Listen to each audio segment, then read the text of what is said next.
Bagaimana cara mengatasi istri yang cerewet?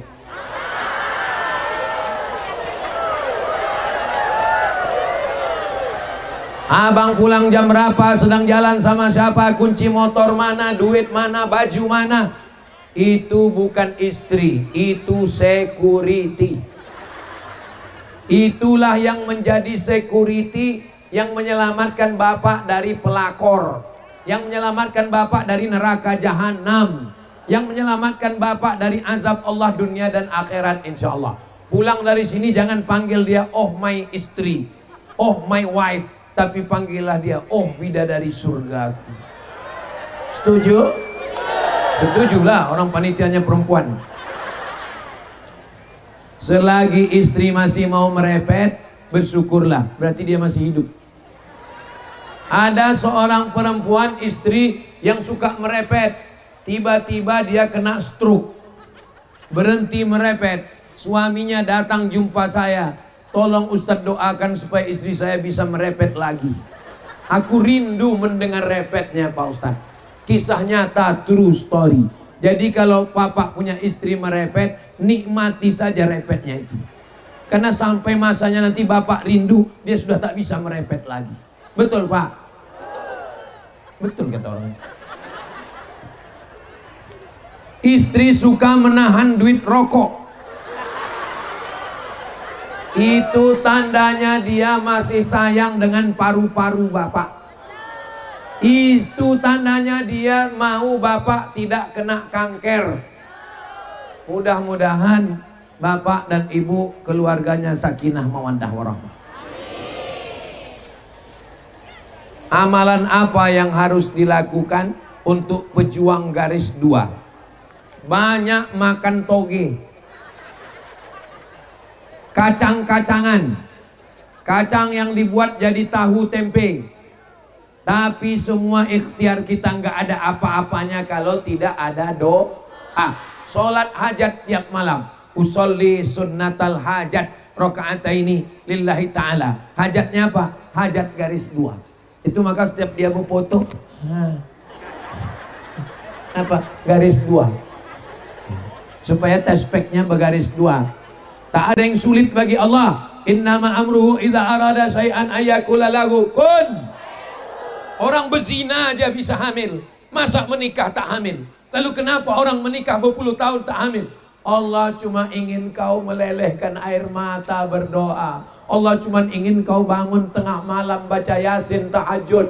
Allah cuma ingin kau bernazar berpuasa sunat. Allah cuma ingin kau lebih khusyuk.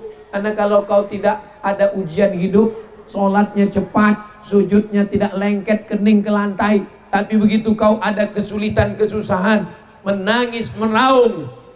Bagi tetangga, jiran, kawan, sahabat, jangan ditanya orang, kapan punya anak? Kapan berbini? Langkah, rezeki, pertemuan, maut, itu bukan kuasa kita. Itu kuasa Allah. Jaga perasaan orang. Kalau ada orang tak punya anak, jangan cerita anak. Ada orang tak berlaki, jangan cerita laki. Ada orang tak berbini, jangan cerita bini. Saya belum pernah nanya kawan, kenapa kau tak berbini? Enggak.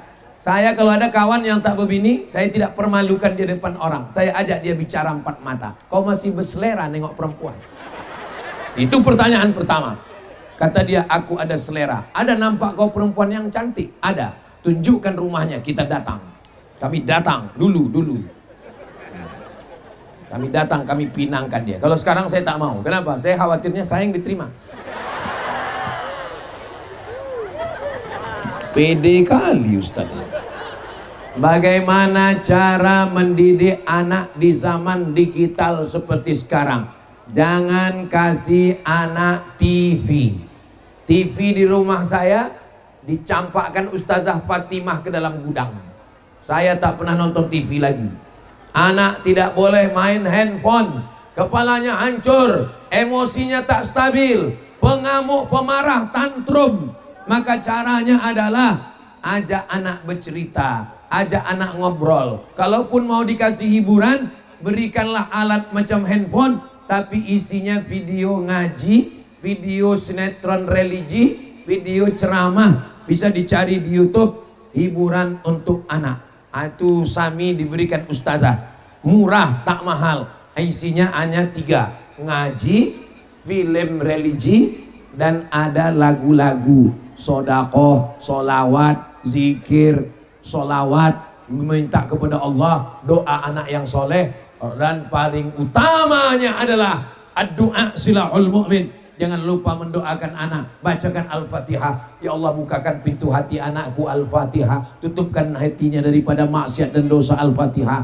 10 kali, 20 kali, 40 kali, 100 kali, bagus membukakan pintu hati anak. Karena itu semuanya kuasa Allah Subhanahu wa ta'ala. Ini makin lama makin tebal kertasnya nih. Kertas yang terakhir. Saya mau bertanya, apa pendapat Ustadz jika seorang mertua ikut campur dalam rumah tangga? Bahkan bentuk rumah kami mau bangun itu pun diaturnya. Yang lebih parahnya lagi, kami dipaksa untuk nauzubillah. Dan yang disayangkan, istri saya tak mau ikut saya dan malah patuh dengan omongan orang tuanya. Panjanglah ceritanya ini, macam sinetron. Usahakan kalau sudah menikah, biarlah ngontrak rumah yang buruk, lantainya tanah, yang penting kalian berdua guys, supaya hidup kalian tidak diintervensi oleh siapapun dan apapun. Sebelum nikah ngomong dulu baik-baik sama dia, Adinda, aku tak kaya, kita akan ngontrak rumah, lantai kita mungkin lantai tanah, beratapkan jerami, tapi yang penting kita berdua, daripada kita nanti diintervensi oleh orang lain. Tidak banyak yang berhasil menyatukan istri dengan ibu mertua, karena menyatukan mereka dalam satu rumah itu sama dengan menyatukan kucing dan tikus, Tom and Jerry. Maka ibu-ibu, kalian kalau mau membahagiakan anak kalian, bilang sama dia, kau sudah kulahirkan, kau sudah kubesarkan, kau sudah kusekolahkan, urusan nikah itu binimu, itu surgamu, jagalah dia baik-baik. Istri juga begitu. Aku berjumpa dengan engkau bang, waktu kau sudah besar, kau sudah dilahirkan, kau sudah dibesarkan, tapak kaki ibumu adalah surgamu. Maka istri-istri insya Allah menjadi pintu surga bagi suaminya, dan ibu-ibu juga menjadi kunci surga bagi suaminya. Dua perempuan ini tidak akan bermusuhan kalau dua-duanya karena Allah. Mudah-mudahan semua keluarga kita sakinah mawaddah warahmah insya Allah. Kunci dengan orang tua ini satu, orang tua macam Quran buruk. Orang tua macam Quran buruk. 5. Orang tua macam Quran buruk, dibaca tak terbaca, dibuang berdosa. Dibaca tak terbaca, dibuang berdosa. Orang tua macam Quran buruk, titik ba-nya sudah 3, titik nun-nya sudah 2, dibaca tak terbaca, dibuang berdosa. Makanya kalau orang tua ngomong, kita tak usah banyak jawab, tinggal ngangguk iya, iya, iya, iya, iya, iya kan dia, iya kan pula dia. Jangan lawan orang tua. Siapa yang tak sabar dengan orang tua? Aku gak sabar dengan orang tua nih Pak Ustaz. Sabar-sabarkanlah. Malaikat maut sudah mengintai dia 70 kali sehari. Hai istri-istri yang teraniaya, yang serumah sama mertua, sabar-sabarkanlah. Tak lama lagi mertua kau mati. Tak sabar kalian nunggu malaikat maut itu datang. Tak sabar kalian.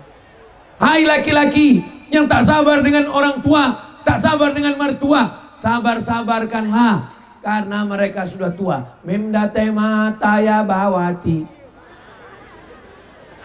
Semua kita akan mati. Sabar-sabarlah. Jangan nanti setelah mati baru kalian menangis, mama.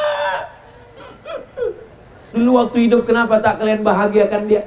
Dulu waktu hidup kenapa kalian lawan dia? Dulu waktu hidup kenapa tak kalian senangkan hatinya?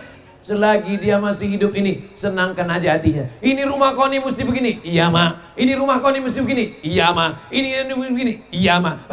Iya, pokoknya sebelum dia bercakap udah iya duluan. Tak usah ajari saya dengan orang tua. Saya serumah dengan emak saya 11 tahun. Dari mulai tahun 2008 sampai meninggal 2019, 11 tahun. Makanya kalau ada orang yang mengatakan berat sekali dengan orang tua nih Pak Ustadz, karena berat itulah balasannya surga. Kalau ringan balasannya kipas angin.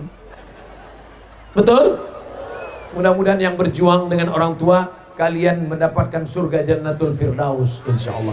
Ala hazihin niyah, mudah-mudahan kita semua diberikan kekuatan, mudah-mudahan kita semua diberikan kemampuan untuk membahagiakan orang tua, membahagiakan mertua, membahagiakan istri dan keluarga kita. Ala hazihin niyah. Al-Fatihah.